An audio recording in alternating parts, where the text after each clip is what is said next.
I'd like to welcome everybody to today's session. My name's Andrew Buck, and I'm really pleased to be able to start this session because we've been running these panels on new literature that orients around the question of dispossession. This is going to be our third year, and so that's really exciting in itself. Before I start, I'd like to acknowledge with respect the Lekwungen peoples on whose traditional territory the University of Victoria stands, and the Songhees, Esquimalt and Wasanic peoples whose historical relationships with the land continue to this day. So I can't think of a better way of starting off the third year of these presentations with the presenter today and with the book that the presenter has just published. It's a wonderful book, an incredibly powerful but nuanced argument about understanding both capitalism and dispossession in 19th century Canada. And the person who will be talking to us today is Susan Diane Brophy, and she is the head of department for her sins over at St. Jerome's University, which is attached to Waterloo. And she's just published, as I said, this excellent book called A Legacy of Exploitation, published by UBC Press. So probably I can't think of anything else to say at this moment. I just ask that everybody leave their audio off for the duration of the presentation. And then at the end of the presentation, then if you have some questions, please just indicate electronically to me and we'll proceed on that basis. So without further ado, I'm really, really pleased to be able to hand over to Susan Brophy. Susan. Well, thank you very much. Off the top, I heard from Andrew shortly after the book was released. So this is quite, new literature on the subject. So I'm very excited to have the opportunity to talk about this book with people and being hosted by the Center for Global Studies.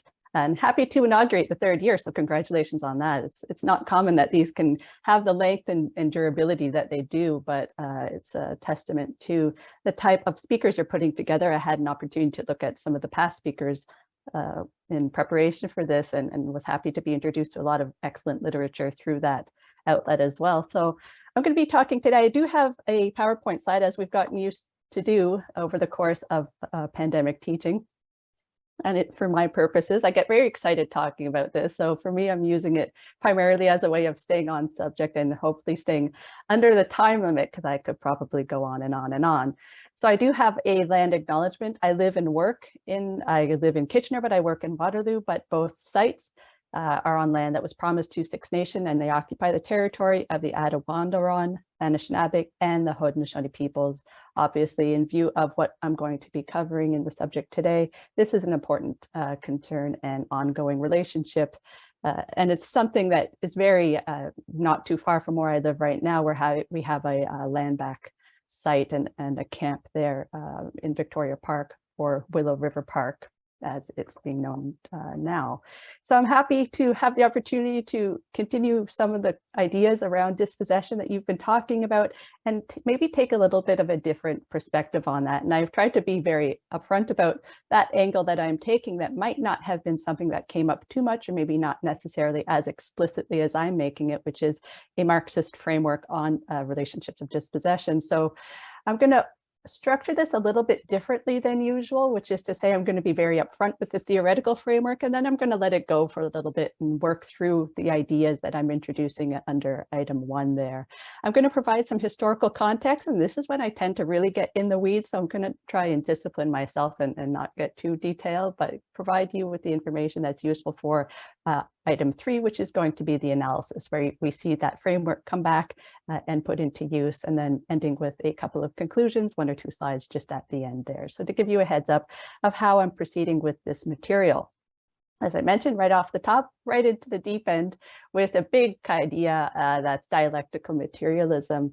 So what I ended up doing over the course of, particularly since my dissertation, which is in social and political thought at York University, a really theory-intensive degree program. I was interested in that anti-colonial theory and methodology, then extensive reading of Frantz Fanon and Aimé Césaire in the process. And then after that, I wanted to go back and look at the history of law and capitalism and figure out a way into that literature. How do we make sense of that relationship, the emergence of capitalism, what becomes of law, what's law's role in that emergence of capitalism? So as I was looking through ways in which we could kind of make sense of that relationship, I came into the language of dialectical materialism through something else, which I'm not going to get into, which sits in the back of the book a little bit in the background, which is a concept called uneven and combined development. I will use the word unevenness in this presentation, but I'm not going to get into that particular school of thought. I'm going to focus on the methodology here. That methodology that I have used in the book is dialectical materialism. I'm not going to get into a great intellectual history, but I think a useful touchstone when we're thinking about what is dialectical materialism is kind of an answer to formal logic. And formal logic usually runs along the lines of, you have premise A, premise B, and if premise A contradicts premise B, one of those has to be wrong. Dialectical materialism lets these contradictions sit. Not just that, we look to these contradictions as generative of transformation. And that's what I really look to dialectical materialism. And I have a quote here from Lenin and his philosophical notebooks, volume 38 of his collected works. I draw from that. I draw from that really that getting to not just be uncomfortable with contradictions, but seeing them as entry points, ways to reveal historical relations. When does that, in the classic kind of way of thinking about this in dialectical materialist approaches is, when does A cease to be A? Or, when does feudalism cease to be feudalism? When does capitalism cease to be capitalism? Really getting into the guts and the inner machinations of transformation. And in the process of that, looking at how these contradictions become generative of these transformative moments. Another classic concept in Marxism is metamorphosis. And I might use that word once or twice in the time ahead. But what I'm trying to get through when I think about this framework is getting comfortable with these types of contradictions and what Lenin calls in a unity of opposites. So when it comes to actual historical analysis, what might that look like? In very general terms, it can be something like watching these two ruptures in history and continuities of history exist side by side. So we can think of that even just when you're sitting down and looking at history. It's not necessarily a clean break, and it's going to carry something over from what came before it. And that's that metamorphosis that I already touched on earlier. So I really took this to be a really simplified version of dialectical materialism. I had gone through several years working through some of the philosophical premises of it, and I published works outside of the book that I reference in the book, but I tried to keep the book kind of an area where that type of dialectical materialist framework was put into practice, and I could see what we could draw from it. And that's going to be the content of today's talk. What did I draw from using this type of framework? So that idea of generative contradictions becomes really important. And I think you see it from beginning to end in my book. If you look at the chapter headings for each one of the chapter titles, they identify a contradiction. So honor and duplicity. And I start today with exploitation and autonomy, reciprocity and dispossession, for instance. So I just nest in a lot of these contradictions, but the formative contradiction throughout the book is between autonomy and exploitation. So what's interesting about the book is that it has exploitation in the title, but what you ultimately find out when you're reading the book is that it's about autonomy. So what's happening when I put these two otherwise opposing forces side by side is I think we get some new insights into the nature of settler colonialism in the Canadian context, even more narrowly as it relates to the Red River Colony, which I'm going to speak to very shortly. So that's the formative, the generative contradiction that I think animates a lot of what I bring to the study of an area and site and time that isn't without many people that are interested in it. So there's a lot of writing about the Red River Colony, but I thought, what can I bring to it that's not necessarily been excavated before? It's perhaps a new lens through which we can make sense of these complicated relationships. So as Andrew said, I do try and maintain a bit of that nuance and work within that nuance to push up against some of the ways in which we've come to understand dispossession and settler colonialism, and at the same time, how we've come to understand transition to capitalism materialism in Marxism. So those are the two main assumptions that I see myself as coming up against, looking at from a slightly different angle, maybe challenging in some ways through this framework, through this dialectical materialist framework, maintaining that complexity, the unity of opposites, the unity between autonomy and exploitation. So I revisit that. I think part of what's interesting about when we're talking about dispossession is the centrality of land. So the theft of land as the genesis of a settler colonial moment. So the founding of settler colonial states being the theft of land. And I come up to that approach and I say, well, yes, absolutely, land is formative, it's crucial. I would even say it's primary. But what if we took a slightly longer view of it? What if we didn't say it starts with that land theft? What if we had a more complicated understanding of what informed the eventual theft of land and dispossession of land? And that's what I think this dialectical materialist approach to the settler colonial site and place allows me to do. The other thing operating in the background is I'm coming up against some approaches to, in Marxist literature, the transition from feudalism to capitalism. And what you're going to see in towards the end of the talk today, I'm really going to get into much more detail about what I'm coming up against when I say I'm coming up against that thesis on the transition to capitalism. Ultimately, what I'm saying is a movement from violence to non-violence, a movement from violent labor compulsion into almost like a self-disciplined, market-dependent workforce. Can we use that framework to apply to settler colonialism? And I find actually it doesn't work that well. We're giving up too much politically and we're distorting too much historically if we attempt to adhere to that fundamental notion of the transition to capitalism in this site and place that is the subject of my book, time and place that is the subject of my book. So that's the framework. That's where I start out. And that's where we're going to end up at the end, obviously returning to navigating those two assumptions as it relates to ideas about land and dispossession and also the transition to capitalism. Now is the stuff where I get really kind of nerd out on a little bit, but I'll try and keep my excitement, which is talking about the history. My background obviously is theory, but I've always had a long-standing interest in these theoretical questions, particularly related to prairie history. I had published a few pieces on Ukrainian Canadian settlers in Western Manitoba. And I also, as I mentioned before, had a long-standing interest in what happens to law, what is law's level of complicity with the emergence of capitalism. So when it came to exploring those two questions simultaneously, I eventually arrived at Red River Colony. It was a huge project initially, and then I was like, well, what if I just look at Hudson's Bay Company? And that's still a huge project. But I also have kind of personal familial history with the area in and around the Red River, with a lot of families still there now. So it became kind of a natural curiosity. Oh, I know that from growing up. Oh, I remember that place.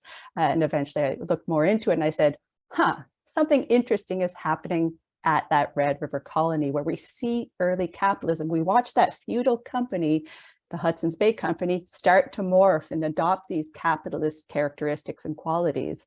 And I said, what if I just sat there and I looked at that transitional moment, and I looked at it using this kind of interest in prairie history alongside an interest in settler colonialism, alongside an interest in that transition to capitalism. And I worked through some of the ideas and theses that exist already using this dialectical materialist framework. And that's where I came to Red River Colony, which is identified as the first planned settlement on the prairies. So it does mark quite a change of Hudson's Bay business as usual. They had resisted for up until this point any sort of permanent settlement, of course, fur traders had long stayed, but there was never any planned governed colony as a permanent site up until we have the Red River Colony. So something very interesting happens in 1812. And looking at the decisions as they were made by the Hudson's Bay Company Committee in London that informed why 1812, why there? And I'm going to answer some of those questions. We learned something about the transition to capitalism in a settler colonial context. And I think one of the interesting points is that the Hudson's Bay Company Committee referred to the Red River Colony as an experiment. So they were experimenting with something. It wasn't something they had a great deal of familiarity with, but they were certainly interested in pursuing it for very strategic reasons, economic and legal at the same time. And that's the site. I have a map here from 1779, and it's actually the first image of the book, not the cover image. The cover image is the Treaty of 1817. But this first image, a few pages into the book after the acknowledgements, I believe, is this site, which I think is interesting, this map, because it does something for us. We see a lot of claimed lands, a lot of colonial names given to the Atlantic, the eastern seaboard. And that we see on the Pacific side, it's unfinished. And so we're entering into this historical moment where we get a sense, they're still trying to get a sense of what they want from the land. All these borders are being erected, allies are being betrayed, wars are being fought. We're still very much at that moment of history. You know, late 1700s is the time of revolution in Europe, but it's a time of great tumult, great violence and change on the continent in which we find ourselves today. So I think what's interesting too is the use of the names on the eastern side. You see there, you see your Toronto, you see your St. Mary's Falls, which became Sault Ste. Marie, obviously. But into the west, we see Indigenous names. The Cristino becomes more familiar to us as Cree, but also the Assiniboine. And here it's written in the top left corner of the highlighted square, Assiniboines. We know that today as the Assiniboine. It's also the name of the river here, just on the left side of Snake. And I'm highlighting this because that is actually the site of the Red River Colony. So that's going to be the area where we enter into the discussion and do the kind of close study of what these processes of dispossession come to entail. And it's at that moment in history and at that site that I concentrate my attention over the course of the book. So this is an interesting map. We're getting a sense of the colonial naming and claiming, the push westward, not just westward, but southward and northward. We're going in all sorts of directions at this point in history, but there's an even more important map that I wish I had some version of it in my book, but I did not include it. Instead, I actually write through it. I write about it in much more detail. So I have a lot of sections of the book dedicated to the geographical differentiation of various Indigenous societies. If they were Bayside, you see the Swampy Cree, or if they were further inland, such as the Plains Cree, I explain the relationships across and between. That includes the Eastern Bayside among the EU in present-day Quebec as well. But for the purposes of the book, I do focus primarily on this site that is encompassed by this black square here.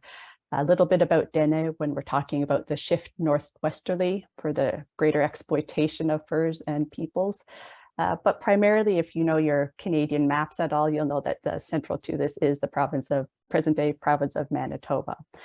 Also named within these are some of the names of Indigenous groups that are still used today. In my book, I used names that interchangeably sometimes, but I primarily use the names that I have highlighted in the text box above this image, which is Ojibwe. I focus on the Soto Ojibwe, or the Soto, and that's a group of Indigenous people, Anishinaabe Indigenous people in and around the area of present-day Winnipeg, a little bit north and a little bit east even. And among the Cree, I focus on the Nehiawak, which Plains Cree. I talk a little bit about Mushkekawak, which roughly are Swampy Cree, sometimes making up what's called the Home Guard Cree. And the Home Guard Cree refer to the Indigenous societies that were settled along the Bayside, that had closest proximity to the trading posts on the Bayside. The Assiniboine, there isn't that much research on Assiniboine peoples, particularly in relation to the Red River colony. So that was kind of an area that I would like to go back to in the future and learn more about why that gap, what's being done potentially to fill that part of the story out. And obviously Métis and the Red River Métis in particular become crucial when we're talking about the story of the Red River Colony, the history of the Red River Colony. And I mention those and I highlight those groups in particular because those are the formative groups of what's called the Iron Alliance or the Iron Confederacy. And this is a subject that Robert Innes has been writing more about lately, and I draw on his work in my books to get a sense of who's member and what that entailed, what the membership was, and some of the principles that bound these groups together. There's not really clear start and end dates, but it certainly encompasses the period that I focus on, 1760s to 1820s. And it's not a perfect alliance. We know that the Métis come up against and have some falling out with the Nahiawak, Mishkekawak, and at various times the Soto. But throughout it, they are able to maintain an alliance, broadly speaking, through various diplomatic moves, through some of the leaders of the various groups. So what's at stake for this alliance and why I highlight it here is when I'm talking about autonomy, the point of that autonomy, the basis of the autonomy, that autonomy exists among Indigenous people for so long because of such alliances that prevented a wholesale dependency on the commercial outfits for their goods and sustenance. Instead, what we have are pre-existing relations. So we know that the fur trade, trapping and hunting happened before any sort of European colonizer came through and came to this land. So we have pre-existing social relations of land, as I call them, which I'll explain shortly, pre-existing practices that reflect a certain ontological relation to land. When I say ontological relation, I'm borrowing from Aileen Morton Robinson, which explains a way of being attached to the land as a gift, and therefore land as the basis of obligations created towards the land, people on the land, animals on the land, and towards the creator. So we're thinking about the basis of autonomy. We're immediately thinking of the daily practices of sustenance that predate the commercial outfits coming to this continent and creating the relations of exploitation. There was already certain practices related to reciprocity, redistribution, and governance principles that reflect that mutual obligation that could be drawn from, even in times where you see this exploitation taking its worst effects, where you see the disease and the displacement. You could still say there was aspects where you had relative autonomy being practiced thanks to these types of alliances and these social relations of land. So I quote from Voices of the Plains Cree, Edward Ahinaku, who was transcribing from an elder in 1920 some of the principles of the Nahiawak. And he says, it's no selfishness, the strong take care of the poor, there is usually enough for all. So a fundamental idea of practices related to the land that reflect a certain ontological relationship to the land that also represent reciprocity and redistribution. That is the basis of the relative autonomy and the autonomy that exists, I would say, even to today that we see among Indigenous societies across this settler colonial state. So that's for me the kind of substantive anchor. And I also foreground this in the book, which is going through and exploring the different geographical differences, but also the similarities and how we have existing networks of mutual obligation across and within Indigenous societies. And then we come to Hudson's Bay Company. So you'll see that Rupert's Land right smack dab in the middle of the screen and the slide that I have for you now. So this is the early 1700s. And it's always kind of weird for me, having written a book about the Hudson's Bay Company, to think that we have Charles III now, but the Hudson's Bay Company itself was founded by Charles II. So the other previous past Charles, more recent Charles. And it was established with the aim of exploiting in Northwest Passage and looking for shorter trade routes in order to get the riches from continent to continent, very much thinking in the habits of the fastest route possible, the most wealth possible, not necessarily looking to settle this land, as I mentioned already. So even though it's not a settler colonial outfit, it's very much a colonial outfit meant for primary resource extraction as much as possible. So we see Rupert's Land. Rupert, that refers to Prince Rupert, who was Charles II's cousin, and also he was the first governor of the Hudson's Bay Company. Interestingly, Hudson's Bay Company, founded in 1670, did not become headquartered in Canada, Winnipeg, eventually, until 300 years later. So it was headquartered in London for over 300 years, with various agents of the company taking the reins at various times. It starts, for our purposes, interestingly, with Prince Rupert, and that's why we get this area. I think we also have a city, Prince Rupert, but we also have this large swath of land called Rupert's Land as a result. What's going on when we're talking about actual commercial trading? Well, I referenced that there was a pre-existing fur trade. It's not something new. Fur trade wasn't an adaptation for Indigenous people, obviously. These were practices that were integral to being and surviving on this land and thriving on this land, obviously. So we're thinking about, what does it actually entail to engage in trade with a commercial outfit? Something really interesting happens. Hudson's Bay Company, and as an outfit, a chartered monopoly existing in order to serve specific needs and accrue wealth and claim territory, that's one thing. within England itself, you had a certain way of organizing the economy, but you also see this way of organizing the economy in places like Newfoundland around fisheries, as well as in India. So this becomes a rather flexible way of organizing the economy, and that's called the truck system. You might be more familiar with it if you know your North American history, like the coal mines of the South United States, where you would live in a company property, you would consume company goods, you would work for the company.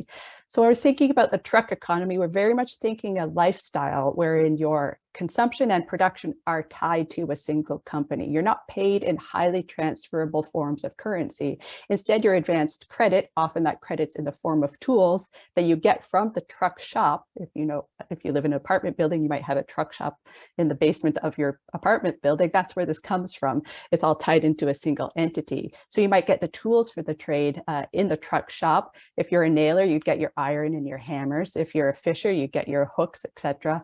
And then you would be expected to return the following season with the product of your work, of your labor. So bring the fish back, bring the nails back.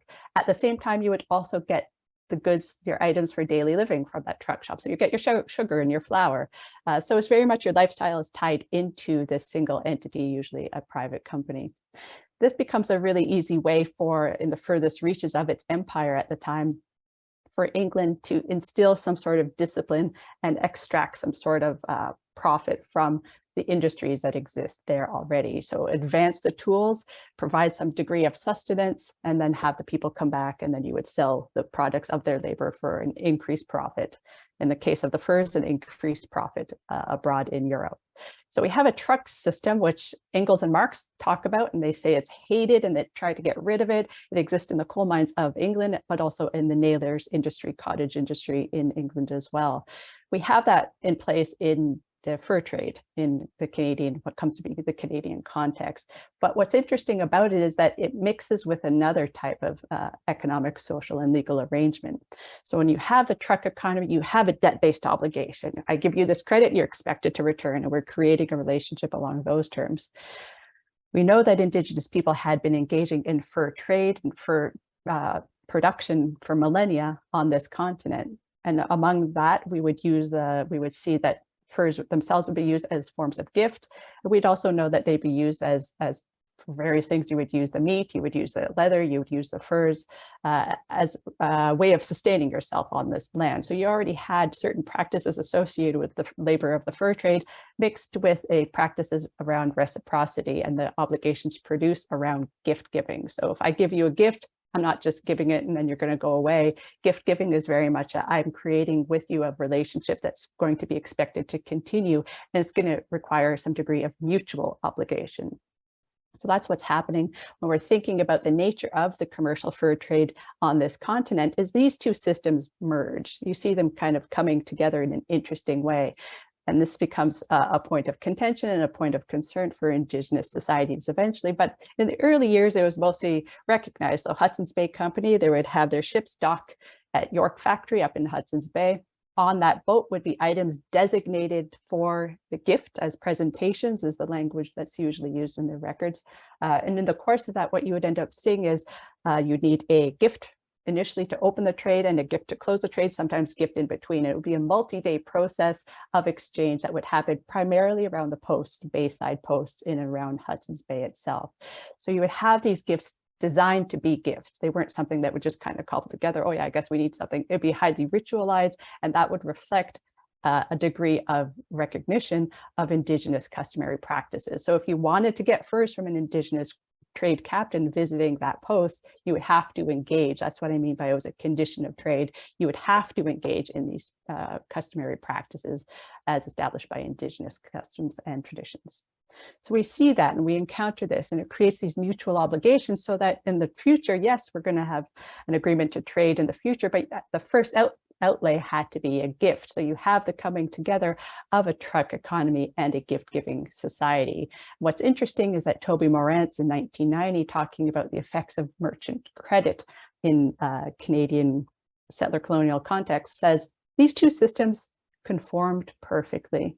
And that for me, when I was reading at the very beginning of this project, I was like, whoa, talk about a metamorphic scenario, right, where we have these two systems coming together, and do they conform perfectly, or what's happening here? So for me, it really always kind of, whenever I see, I'm just like, there's something going on there. There's something transformative that's happening there. And what we see, of course, is a mutual obligation mixing with a debt-based obligation. And that's what she's seeing as conforming perfectly, which is the language of obligation. So we have an obligation that emerges from these two systems coming together. And the nature of the obligation is what becomes, of course, the bone of contention in the actual aftermath of a lot of these exchanges and sites of exchange. So what we see, therefore, is that very foundation of Indigenous people's autonomy, the practices established through millennia of trapping and hunting, through social relations of land that existed prior to the commercial incursion of these colonial outfits. We see that as remaining the basis for autonomy. But what we see at the same time is this metamorphosis, where you have that truck economy, the language of obligation getting kind of married and blurred and morphing into a new conduit for exploitation. So what you would have are what's called double standards. The other language is factor standards, because the people that represented the company at these trading posts were called factors. So the factors would have kind of that standard approach. If you could get this many made beaver pelts to us, you'll probably get this much in terms of cloth or iron or whatever the case may be. But the factor would often kind of fudge the number and come up with different reasons why maybe that's not as good of quality. And all these double standards came into the process. What that actually signifies is an undervaluing of Indigenous people's labor. That's why it becomes something like a cheat, because they would kind of withhold maybe a quantity or not give as good quality of goods in exchange for what the Indigenous trade captains were bringing to these bayside posts for trading purposes. So you had this system where it was still the fundamental basis for Indigenous people's autonomy, but also these gradual sites of dispossession. All these exchanges became little moments of exploitation of that relationship and using to their advantage these truck system cheats, as they're called. Cheats is actually the word in the literature, which is not by accident, I'm sure. It's very much descriptive of the nature of the relationship. So we're thinking through that grand historical sweep, 1670s, you have your fur trade outfit in the Hudson's Bay Company, and they have this monopoly, a chartered monopoly for that huge area of land called Rupert's Land, as they wanted it to be known.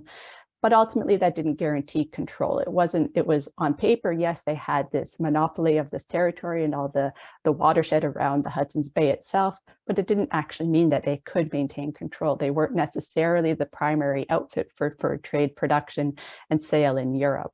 There's something interesting that happens in the background as a result, and what they do ultimately, of course, is take a different path in the 1800s.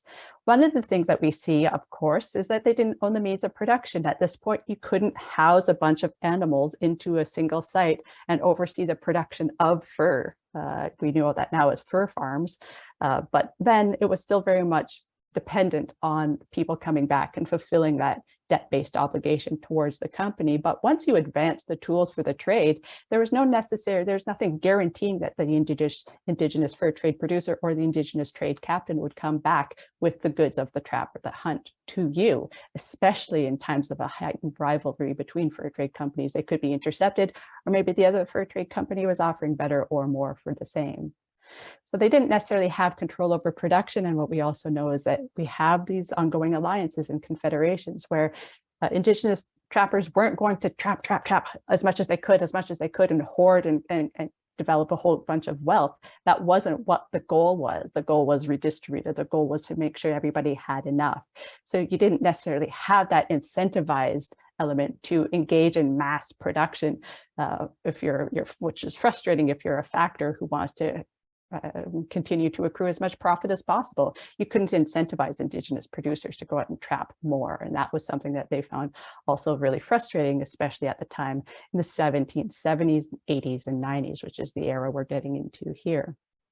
Because what you have at the same time is a whole shift of geopolitical concerns. And I'm going to put up a few maps now, and I'm not going to spend too much time on them, but I'm just going to highlight some of the border shifts that happened and why this becomes central to the eventual establishment of the Red River Colony.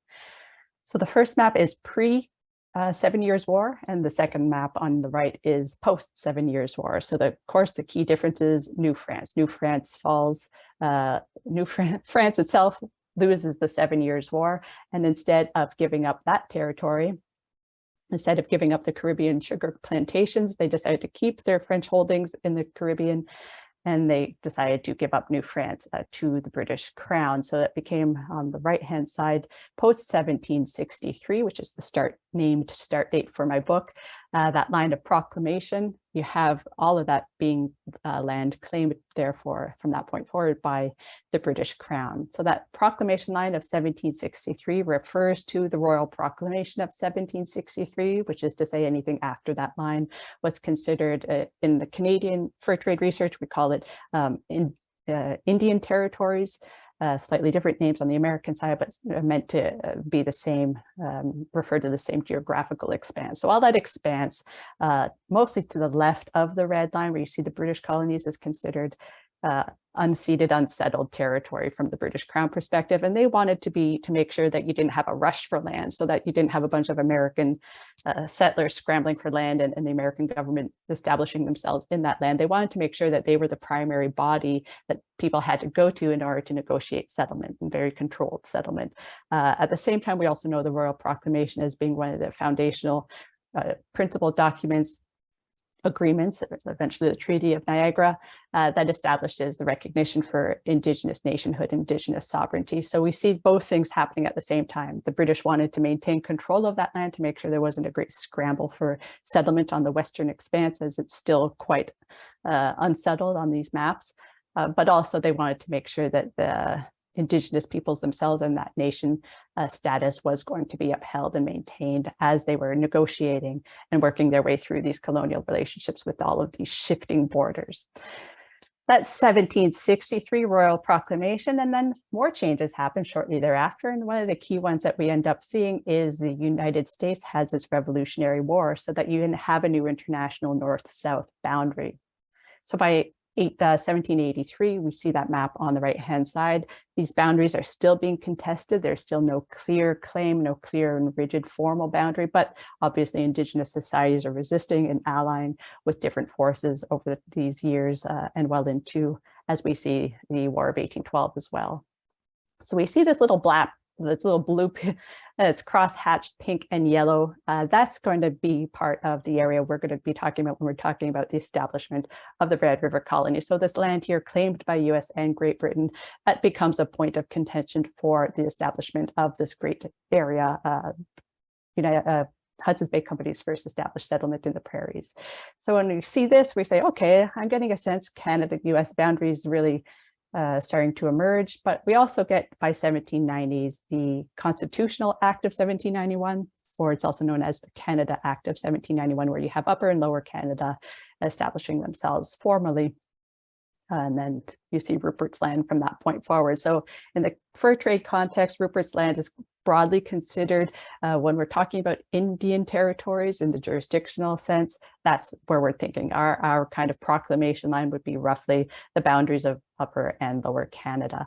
And what's interesting, of course, is that a lot of the lawmaking and decisions comes from magistrates that were recognized and formally established in Lower Canada. So it became a question of, do we send disputes to Lower Canada or Upper Canada from Rupert's Land? So you have this whole mess and complex of jurisdictional claims emerging in this era. So there's a lot happening at this point. And I mean, it's covering these huge geopolitical events in a short time is its own kind of concern, but I really do want to get to the guts of what I'm talking about when I'm thinking through and developing a different approach to dispossession in the settler colonial context of the Red River Colony. And that requires understanding what's going on with the Hudson's Bay Company itself. Hudson's Bay Company was not doing that great. They were losing a lot of shareholder value. And over the course of all these geopolitical movements, they were losing a lot of north-south access as well. You saw some Russian and even Chinese fur trade interests coming in through the Northwest as well. And what ends up happening is Hudson's Bay Company pivots from the Bayside activity and moves inland. So they kind of more or less, they turn their Bayside posts into supply depots, and they start establishing a whole bunch of trading posts inland, and that extends as far as central Saskatchewan and southern Manitoba.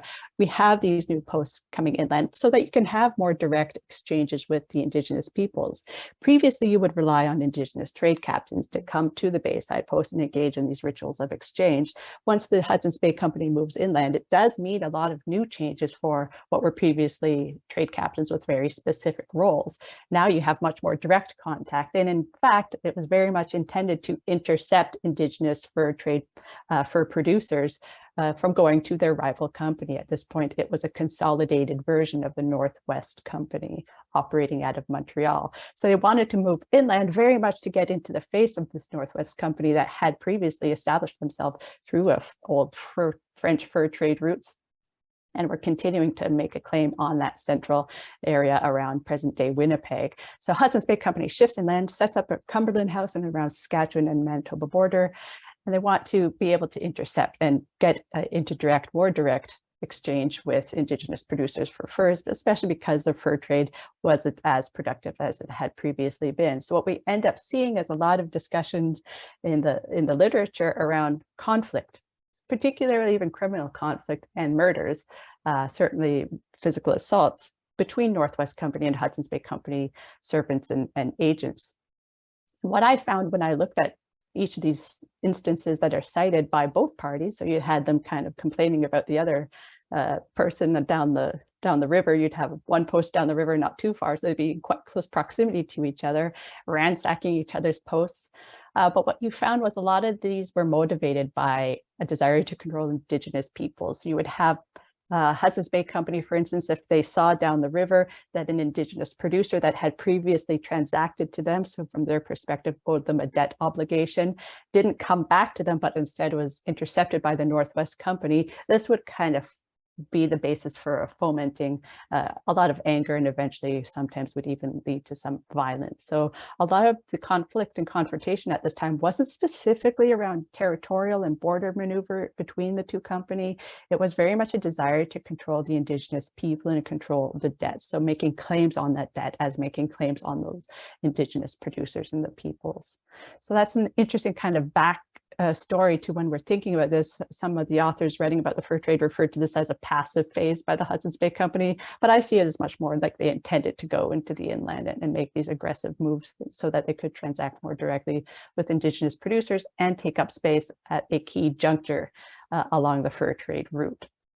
So this becomes really expensive. You have huge rivalries costing each side a lot. So you try and incite and induce the fur traders to come to your post by offering more and better. So you get this ton of items that are being offered for the furs as a way of, there's even one point I recounted in my book, there's even one point where they say, we didn't need the furs, we just didn't want them to go to the other outfit. So you have these instances where it's almost an irrational accumulation of furs just to offset the success of the other body. So you end up having almost this mutual destruction between these two companies that becomes very expensive for both. Meanwhile, Northwest Company is still traveling from Montreal through the Ottawa River, Great Lakes into what was then Fort William, present-day Thunder Bay. And so they had a huge long trade route. It was very expensive to maintain. Meanwhile, Hudson's Bay Company was just coming in from York Factory through northern Manitoba. They had a much shorter trade route and a shorter access to the Great Northwestern Expanse, which both sides wanted to exploit. So in order to recuperate some of the costs, they did what we would recognize as kind of an austerity move, but they called it a retrenchment plan. Andrew Wedderburn sat down and said, what are we going to do? We need to make back some money. And one of the things he thought about was a formal alienation of land. So giving 100 acres to retirees in good standing to the company. It also included various accounting strategies, the development and institution of piecemeal work rather than salaried work, but also new ways of structuring the northern and the southern departments. But for our purposes, what's interesting about this moment in time is that the Hudson's Bay Company turns to the formal alienation of land. And this is where we see that experiment coming into focus.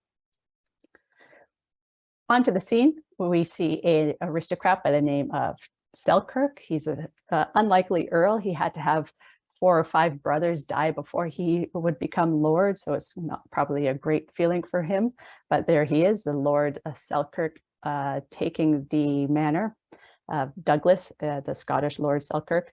And he comes to be the largest stockholder of Hudson's Bay Company, highly devalued stock up until that point. So he thought, you know, this chartered monopoly prevented a lot of what he wanted to see, which was settler colonialism. He had great colonial ambitions. He had already some projects underway in Prince Edward Island and some around where I am here in Southern Ontario, but he had even greater ambitions. And he thought he could really move, you know, the disaffected poor Irish Catholics. He thought he was doing a lot of benevolence and benefactorial work on behalf of the disaffected of the world by establishing these colonies abroad. So he petitioned several people and wasn't successful. So he started amassing a bunch of Hudson's Bay Company stock. And lo and behold, Hudson's Bay Company found this need and the desire to establish a permanent site in and around Red River for strategic purposes. And Lord Selkirk himself, being the biggest shareholder, found a willing Hudson's Bay committee. So they gave over in form of a land grant 186,000 square kilometers of land. And I'm going to have a map shortly to outline where I'm talking about on the map, which is called the District of Assiniboia, and that's here. So you'll remember that little divot that was contested land previously after the United States Revolutionary War. It's quite an enormous piece of land. So it extends down into present day North Dakota as well. It extends quite a ways east as well, almost to what's called Fort William or Thunder Bay today. So that's the area we're talking about. We're talking about the District of Assiniboia, a large area that was claimed to be the colonial ambition lands of Lord Selkirk. He couldn't do it himself in terms of the actual settlement of that terrain. So he brought on board a man by the name of Governor Miles MacDonnell, who had previously been commissioned in other, let's say, the Revolutionary War, Upper Canada, Lower Canada type of intrigues, and had himself, I think it was an officer of these types of campaigns, but he comes over hired by Selkirk, and he leads 35 what I call servant settlers down to the area that is present day Winnipeg in Manitoba. I call them servant settlers because they were actually hired as servants by the Hudson's Bay Company. And then even though they're mostly came on board for the sake of becoming independent producers and landowners themselves, escaping the type of highland clearances as they were underway in Scotland in particular. So MacDonnell leads these servant settlers down to the present day site of Winnipeg, then known as the Red River Colony. And on September 4th, they had a formal flag raising, and that marked the formal conveyance of the land that came to be known as the District of Assiniboia, and selecting that juncture of the Red River and the Assiniboine River as the site of the Red River Colony itself. And it looked like this, if you wanted to get a sense of what I'm talking about. Here's the Red River and the Assiniboine River meeting at, if you know your Winnipeg, you know the Forks is. They called it the Forks in the historical documents as well. So that's a long-standing kind of colloquial reference to that site where the two rivers meet.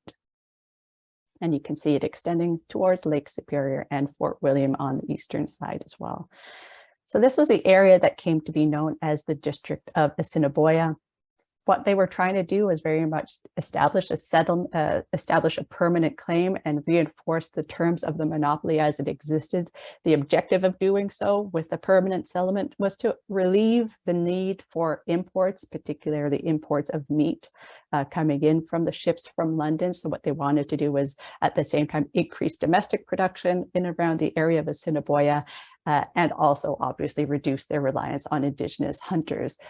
So it didn't need Indigenous to hire, contract, or trade with Indigenous producers in order to survive on that land.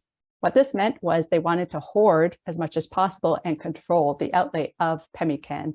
I don't know if people know what pemmican is, but what they wanted was to control this for the sake of offsetting the dependency of imports on meat and creating a self-sustained colony itself. Eventually that might have been able to become a market for foreign goods. So items from London, they could also become a consumer site for those interests abroad. Pemmican, I will pause just because I don't want to gloss over, it becomes an important consideration. We know it's called books written about the pemmican wars, as they're called. Pemmican is a crucial foodstuff that was being made by Indigenous people, obviously before the commercial fur trade. In the site in and around the Red River colony, it's primarily produced by Métis peoples, so it becomes really ingrained into their daily practices and means of sustenance, but it also becomes the primary foodstuff that informed exploits even further. So if you wanted to go to the Athabasca area and go, such as Alexander Mackenzie did, Mackenzie River named after him, to make it all the way up there, you needed this. So Northwest Company needed this. And Alexander Mackenzie was very much of the Northwest Company side of all of this. He required this, so it's crucial, and it was primarily being produced at this site in and around Red River. So it wasn't by accident that the Hudson's Bay Company picked that site. It became a crucial conduit from the Northwest Company coming from the east, Hudson's Bay Company coming from the north, and both sides wanting to go into the Athabasca district to reach new heights of exploitation up in that terrain. So from the settlement onward, and this is heading towards the kind of more towards getting to the analysis component, I won't go on too much longer. Macdonell was extremely frustrated because, as we already talked about, you had Indigenous people already used to the land, already developed practices associated with how to survive on that land. Not only that, they become the primary bodies that the settlers themselves depended on. They were not well equipped. They arrived in September, and if you know, you don't want to arrive in the area of Winnipeg in September and think that you're just going to kind of hang out for the winter. These winters are brutal, and they were not well equipped, so they dispersed for that initial fall, and they end up having to disperse several times thereafter, sometimes because of the weather and sometimes because of disturbances from competing interests around them. One of the groups that they ended up, as Red River settlers really ended up depending on, was Peguis's group of Soto Ojibwagan around the Red River area, and there's a statue of him. This was taken around this time last year by my aunt at Kildonan Park in Winnipeg, so thank you to Auntie.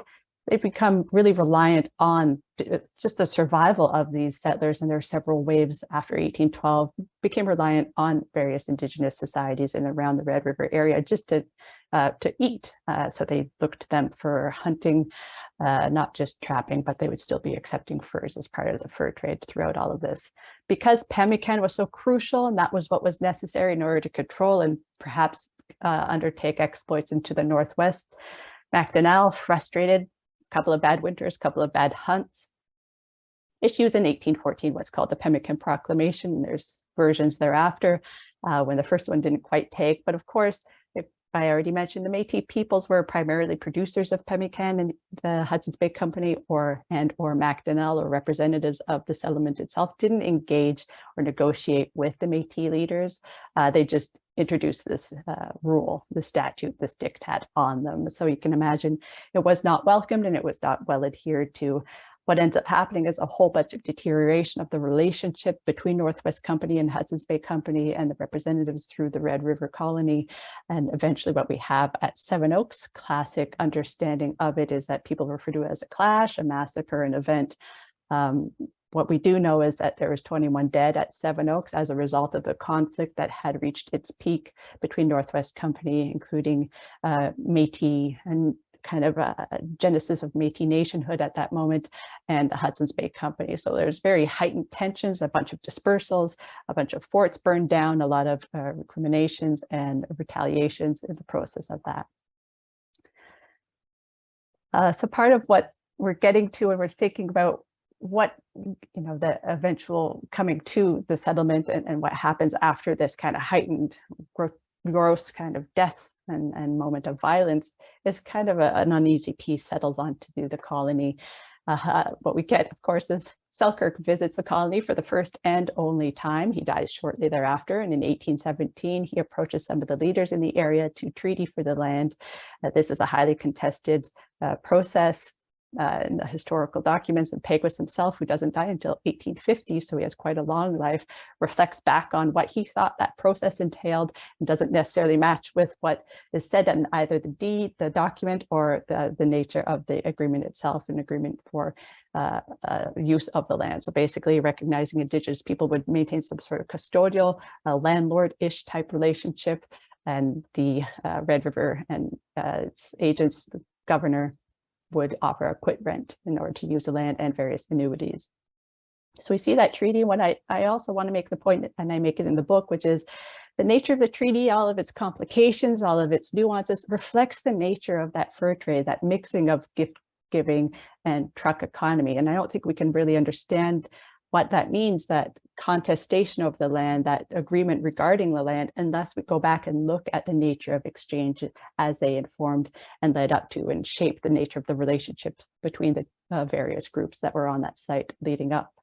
So we see, as I mentioned already, Selkirk dies in 1821 and not by accident. The two companies merged shortly after Selkirk's death. So that's giving some of the background related to what we're talking about when we're talking about the nature of dispossession as it pertains to the Red River Colony. So I'm going to come back now to that framework, and there's not too much, I'm not going to spend too much longer here. I've said that already. It sounds like a cheekiness, but I do want to get back to that analysis and say, okay, this is the framework that I used, and this is what I got out of this history.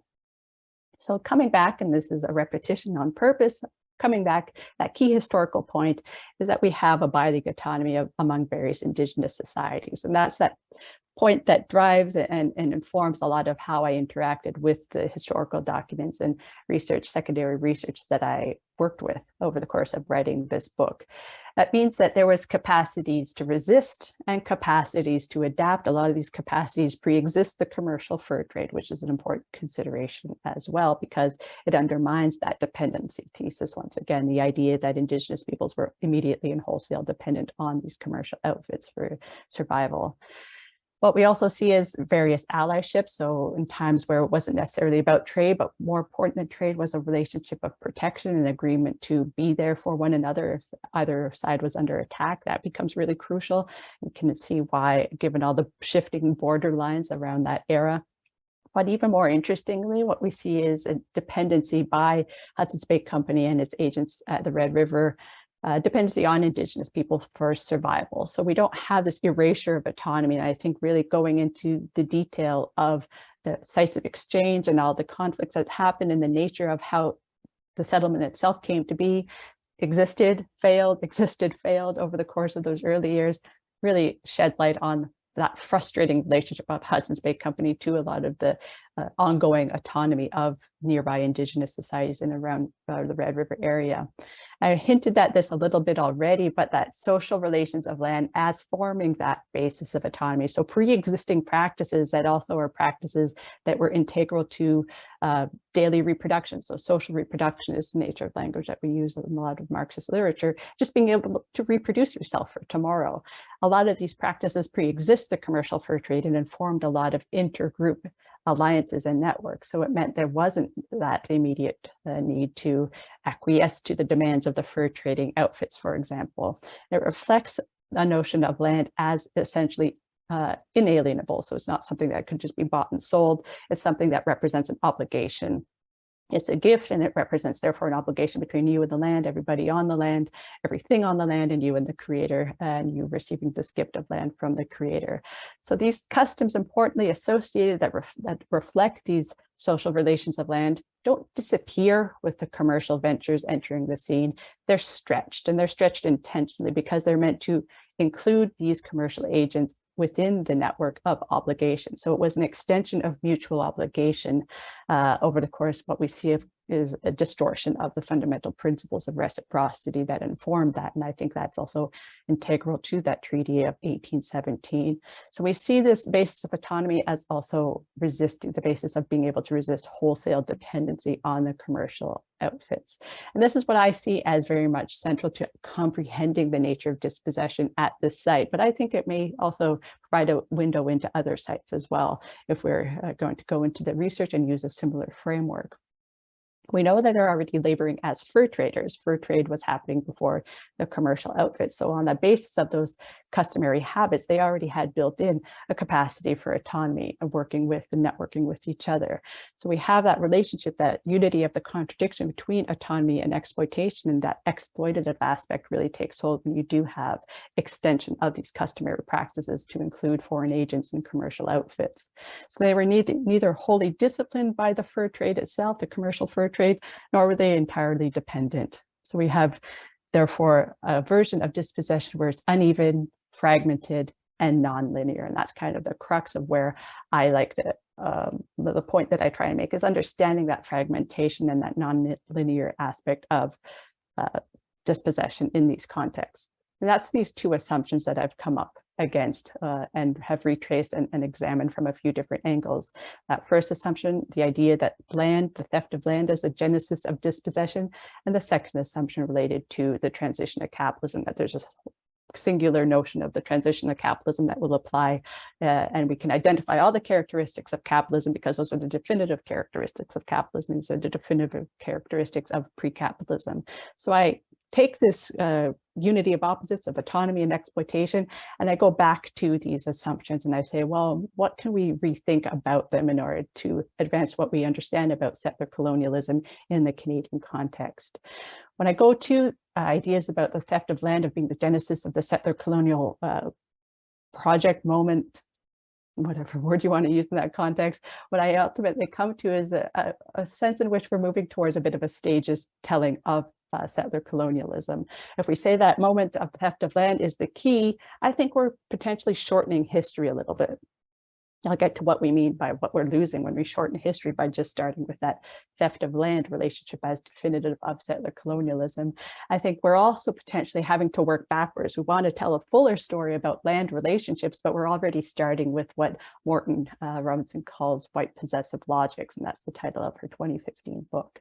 In that case, we're flattening that complexity. We're not going to be working with an understanding of what it actually means to dispossess Indigenous people of land. We're starting a little bit too late in our ability to make sense of that relationship, and in the process, and as a result, we're losing the sense of being able to understand ongoing relations of autonomy that exist today.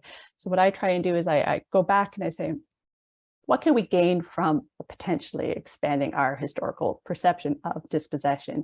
And I identify these considerations that could be lost if we just start at the telling of settler colonialism with the theft of land.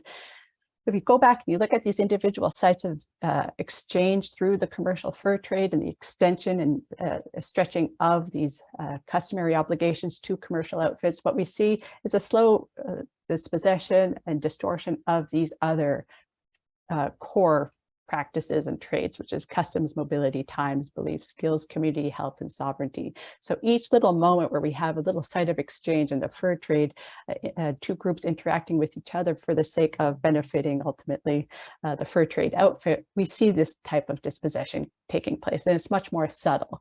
And it does ultimately, however, inform what we come to identify as the theft of land. So I almost get to the point in my book where you say you can't really understand the theft of land in the settler colonial context without first understanding these little gradual sites of change, these little moments of dispossession that inform a lot of what also goes into treaty making of that era, because these treaties emerge from all these little sites of exchange and exploitation and transaction at the same time. So by going in and looking at these sites of exchange, we're going in and looking at sites where once it comes to talking about land, oh, there's already kind of a pattern here, a sense of the same language, a sense of what each side's going to expect from each other, and learning from that historical moment to make sense of what's happening today as well. So all of these explain why exploitation is also partial and contested. It's uneven and it's all fragmented, because what we see are certain groups are able to resist some groups less successfully, depending on your proximity, what you do in relation to the fur trade, but all groups, even before, obviously, the commercial fur trade, adapted. Adaptation isn't something that only happens with European incursion into the continent. It absolutely predates responding to climate problems, floods, whatever the case may be. So adaptation isn't something new, but it also informs why this type of exploitation was partial and able to be contested. When I'm talking about confronting that other side of the equation, which I mentioned, the second assumption, I'm really coming up against that idea that we move from violence to nonviolence, or lawlessness to lawfulness. And if we understand what we're talking about when we're talking about settler colonialism, that narrative is kind of jarring. It doesn't match what we see and what we understand to be the establishment of a settler colonial state. So in the Marxist context, what we're thinking about the transition to capitalism from feudalism, there's often a notion of pre-capitalism as essentially violent, and violent compulsion of labor is dominance, chains, whip, indenture, and serfdom. If we look at those sites of exchange during the fur trade, violence is everywhere in the fur trade, but we can't necessarily say that it's the primary motivating factor for those sites of exchange, because we know Indigenous people practice autonomy. They could just remove themselves from the commercial fur trade. It wasn't something that they were dependent on.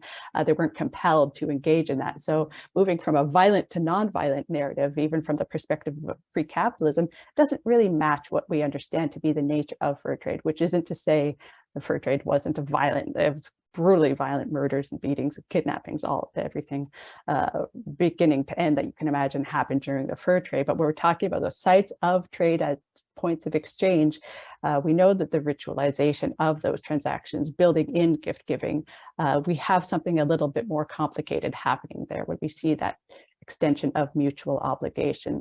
And ultimately, when we get into what presumably would be an era of nonviolence, capitalism is defined by the absolute private property, and I'm going to explain why that's potentially a problem, but also the emergence of a market dependency. The worker must go into the market, sell their labor, and then on that basis develop a self-disciplining mechanism in relation to their relationship with capitalism itself. So you have proletarianization, which acts as a compulsion during capitalism, and that's its defining feature, of course. So when we're rethinking that second assumption, I don't think we can think of absolute private property as an idea within the contemporary context as being true. We have legitimate land back claims being made. We have Section 35 of the Constitution, which effectively undoes this idea of the notion of absolute private property. So I don't think that adhering to absolute private property as a defining feature of capitalism would apply, because we're giving up too much politically if we say that it does, and it actually doesn't even match the reality of the circumstances among Indigenous peoples today. The other thing that we need to consider is when we're talking about proletarianization with the onset of capitalism, we're talking about settler proletarianization. I kind of lay the groundwork for future studies in this book by saying that's the differentiation that happens. The proletarianization of the settlers is what ultimately does the market disciplining, but we know the Indian Act, we know what happens in many Indigenous communities across the continent. It's not the story of proletarianization in that sense. It's a different story. They are much more subjects of the state. They are dealt with in much more coercive ways after the establishment of the Confederation of Canada and Dominion of Canada in 1867. So I don't see a shift from a lawless violence to a lawful nonviolence. Kind of it's jumbled together, and these things don't lend themselves that easily to that type of a stagist approach. And it's certainly not a moment in the sense of a primitive accumulation, a violent moment where extraction happens, the conquering is done, and everybody moved on. We obviously in the contemporary context don't see it that way, but there's something in Marx that kind of can lend itself towards that way of approaching this history. And you see Glenn Coulthard and Red Skin, White Masks coming up against this way of thinking. So very quickly concluding, I see him over time. Sorry. This Marxist framework, the value and the limits, I'll just put this all at once as a bit of a recap. I think the value is that it allows this contradiction, the unity of the opposites, to work its way through, and allows for a much more nuanced approach to what we're talking about when we're talking about dispossession, and gives me a longer view. So by focusing on labor, Indigenous people's labor, which I sometimes feel like it isn't central to our understanding of what we're talking about settler colonialism as it happens in the prairie territories in particular.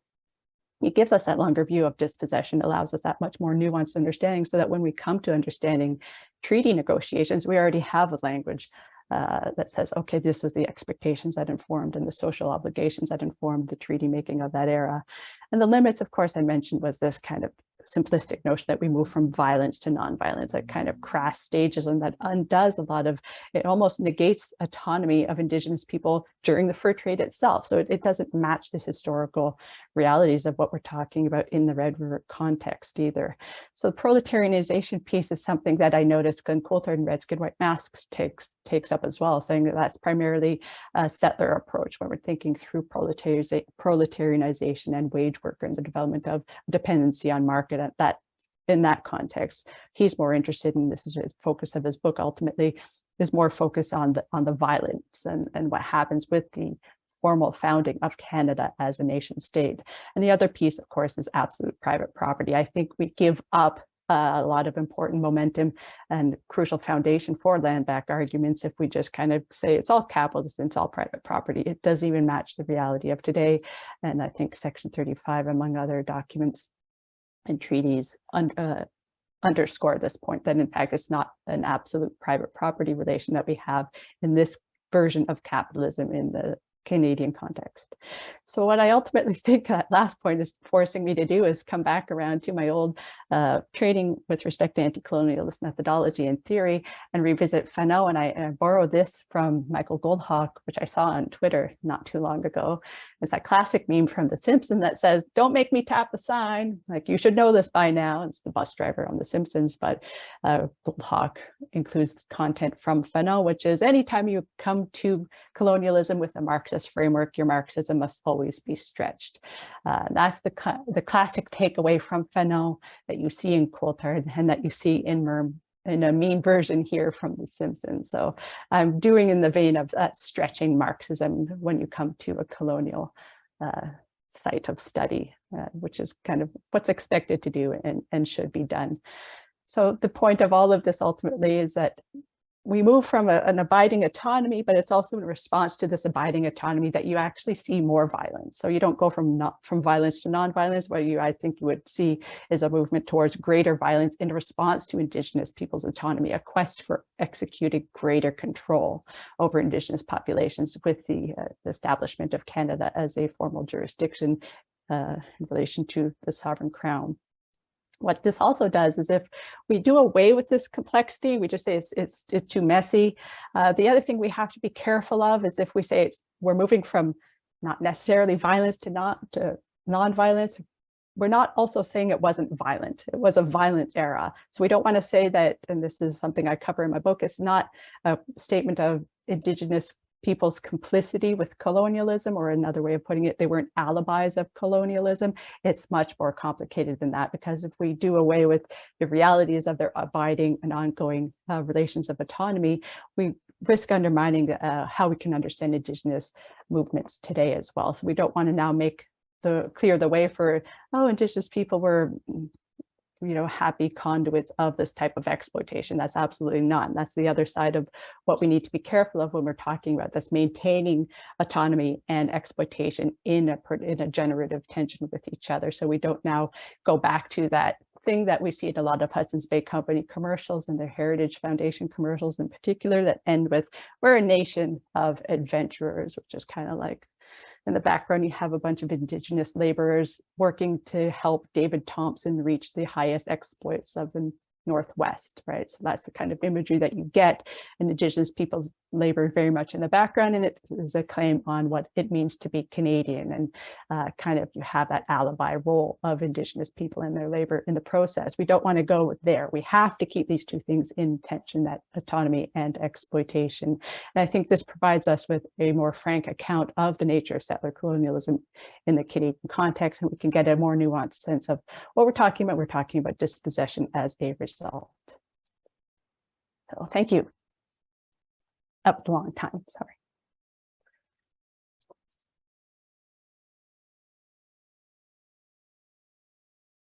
Susan, thank you so much.